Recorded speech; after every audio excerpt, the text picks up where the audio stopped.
So I got a public message here from Ourania, I believe it is.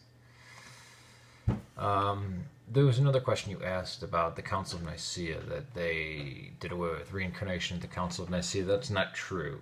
The only thing that was dealt with at the Council of Nicaea was the date of Easter and one iota, the letter I, in a word, whether it would be homoousios or homoousios. It had nothing to do with the Trinity, it had nothing to do with what books would be in the Bible.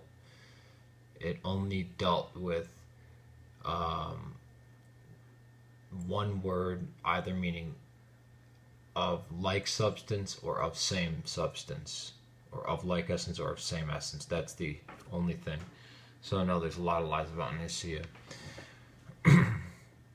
I was with a friend yesterday, a Muslim, trying to explain how we don't proselytize, and she could not understand it. She said, but not just evangelicals, we do it as well. I couldn't explain why we don't do this.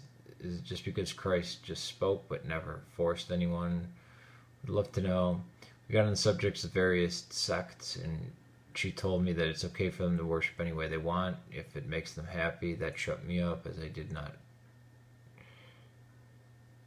not have the words to explain. It is like, if it makes people happy, it is good. So how would have answered? Well, first of all, Islam is the bloodiest religion on the face of the earth.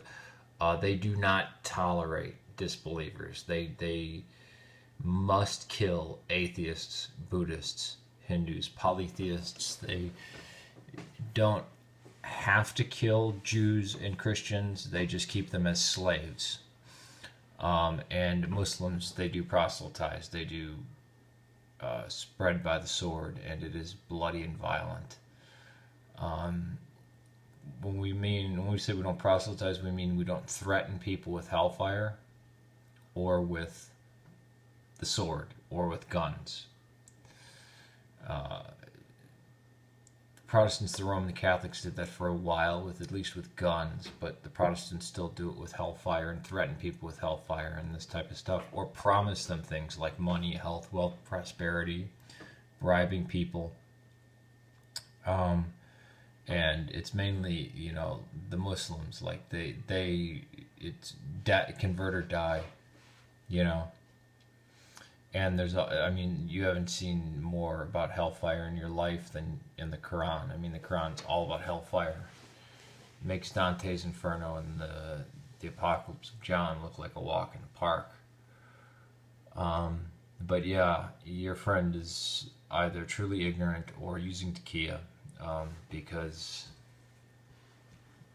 Islam is supremacist and hell-bent on conquering the world. At least Sunni Islam is.